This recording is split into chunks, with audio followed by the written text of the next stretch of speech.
দিনহাটা জামাদার বস পাঁচকন্যা এলাকায় তপন বর্মন খুনে ব্যবহৃত আগ্নেয়াস্ত্র উদ্ধার করল দিনহাটা থানার পুলিশ।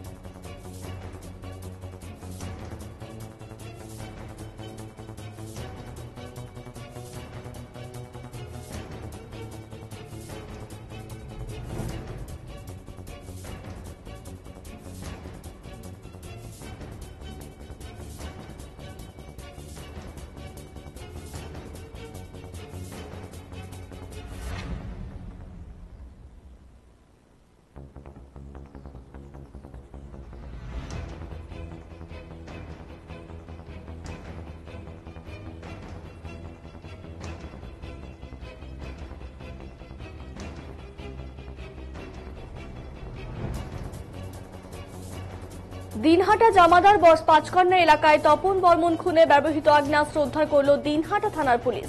বুধবার সাংবাদিকদের মুখোমুখি হয়ে একথা জানালেন দিনহাটা মহকুমা পুলিশ আধিকারিক ধীমান মিত্র। গত 15 মার্চ হরির দিন বিকেলে পাঁচকন্যা এলাকায় তপন বর্মন নামে এক যুবকের গুলিবিদ্ধ হয়ে মৃত্যুর ঘটনা ঘটে। সেই ঘটনায় বন্ধন দাস নামে এক ব্যক্তি দিনহাটা আদালতে আত্মসমর্পণ করে। এরপর পুলিশ তাকে নিজেদের হেফাজতে নিয়ে খুনের ঘটনায় ব্যবহৃত আগ্নেয়াস্ত্র উদ্ধার করতে সক্ষম হয়।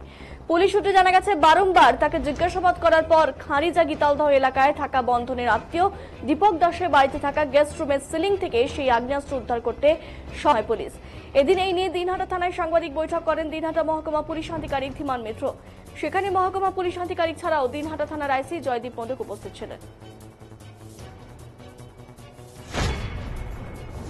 আপনারা জানেন যে 15ই মার্চ হোলির দিন এখানে একটি ঘটনা ঘটে, যেখানে তপন বর্মন বলে একটি ছেলের মৃত্যু হয় এবং বন্ধন দাসের এগেনস্টে তাকে মার্ডারের চার্জ আনা হয় অভিযোগ।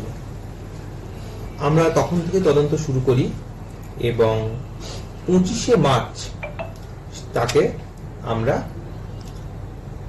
পাই।